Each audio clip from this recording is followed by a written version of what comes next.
And I now look to Anne Widdicombe, ex-secretary, ex-treasurer, to close the case for the opposition tonight.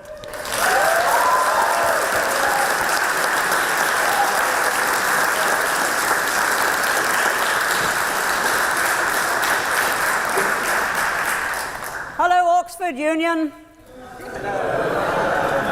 Here I am, right back where I started from 50 years ago.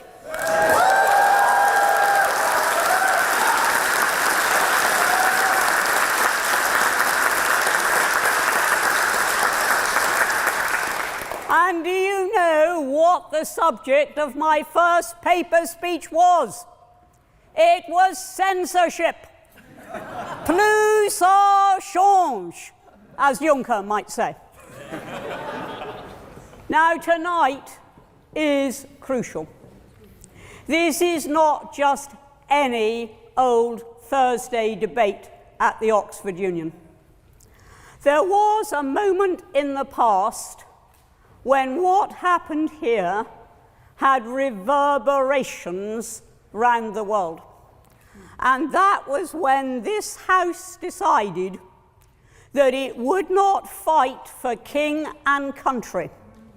And it gave immense comfort to a rather nasty regime. Yes.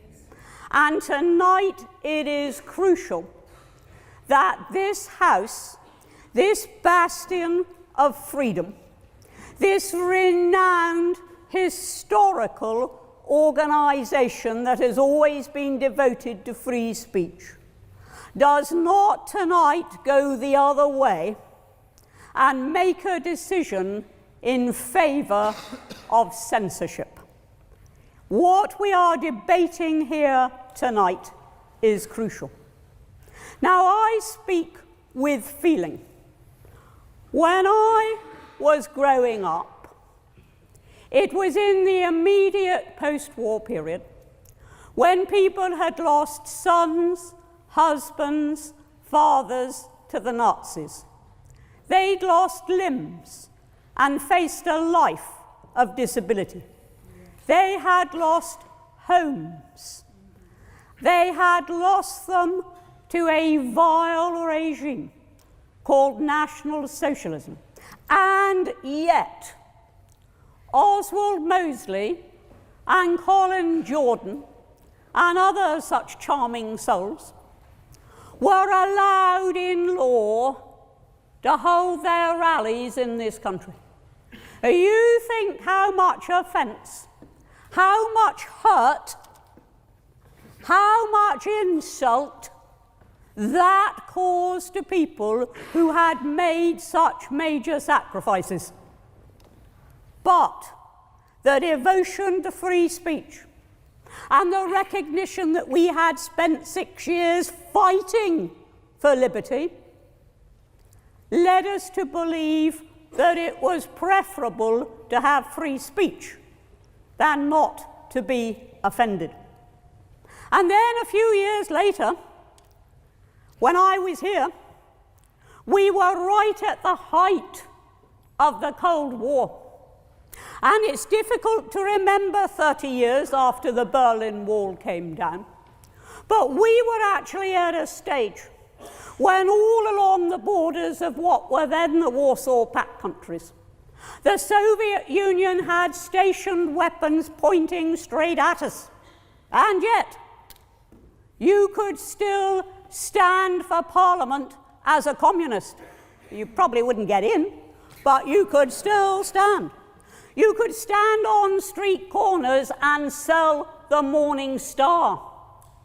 You could subscribe openly to the Communist Party. And I expect that gave a lot of offence, and that caused a lot of hurt, and probably also alarm. But we believed that free speech was more important. Now, only two sorts of people oppose free speech, and they are at opposite ends of the scale: snowflakes and totalitarians. Now, Celeste,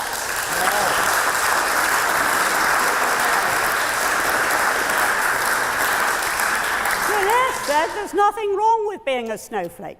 No, you can be as snowflakish as you like, providing you don't try to impose that on other people. I am offended, upset, insulted at least 30 times a day. Tough. Celeste upset me. Celeste wounded me.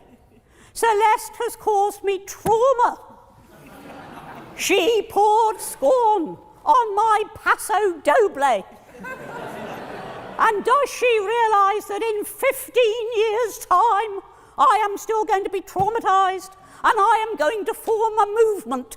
Me Too dancers who were insulted in the Oxford Union. Oh, come on.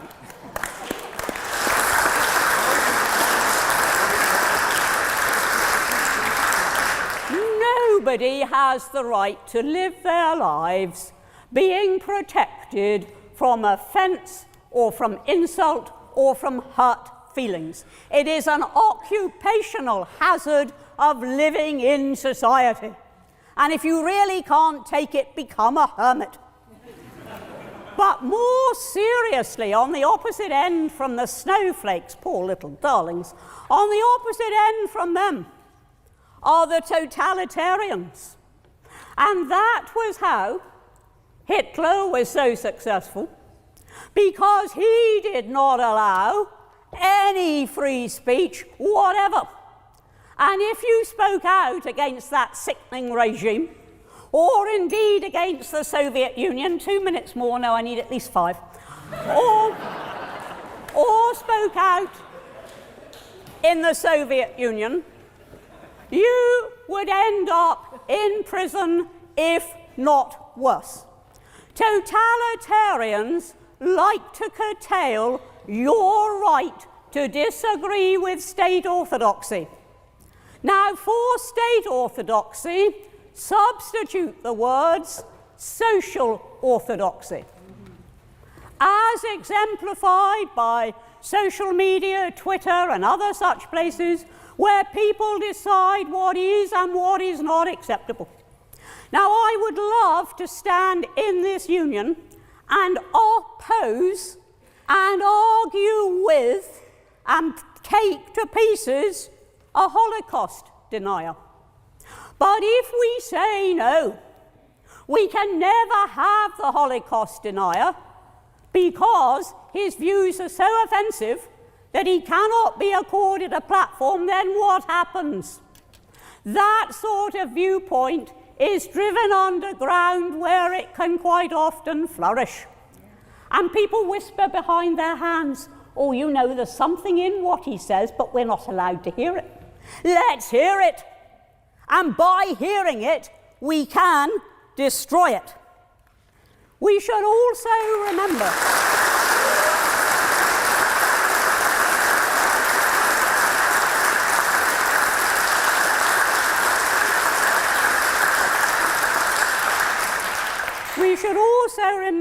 that today's heresy can become tomorrow's credo.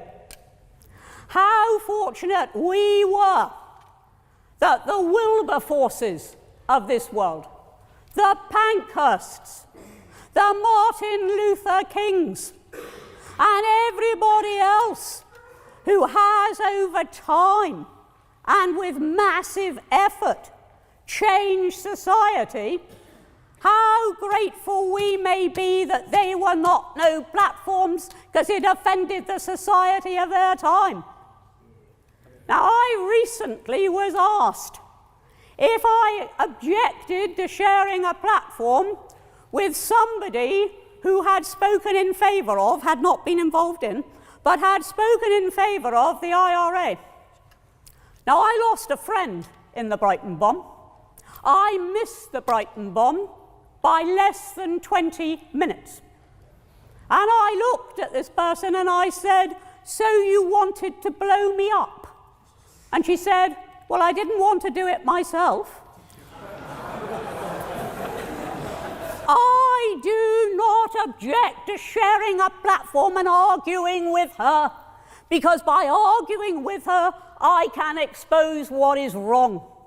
It is absolutely right that we should allow people, no matter how profoundly we disagree with them, I hate to utter cliches in this august debating hall, but I am going to utter one, that no matter how much we may disagree with somebody, we should defend to the hilt their right to say it. And that is something that I have believed all my life, that you succeed by defeating your opponent, not by wishing him away. You get nowhere by trying not to hear what is being said, not to hear the other arguments. As I said at the beginning, and I do passionately appeal to you tonight, this is not about which side wins. This is about whether the Oxford Union, of all bodies, will vote in favour of the diminution of free speech. Whether we will agree, and I say we because I'm a life member of this place, whether we will agree that somebody else may decide what we can and can't hear. And just remember this, you may feel virtuous today in what you will not hear, but tomorrow somebody may feel virtuous in not hearing what you have to say. Free speech is for all, not for the privileged few.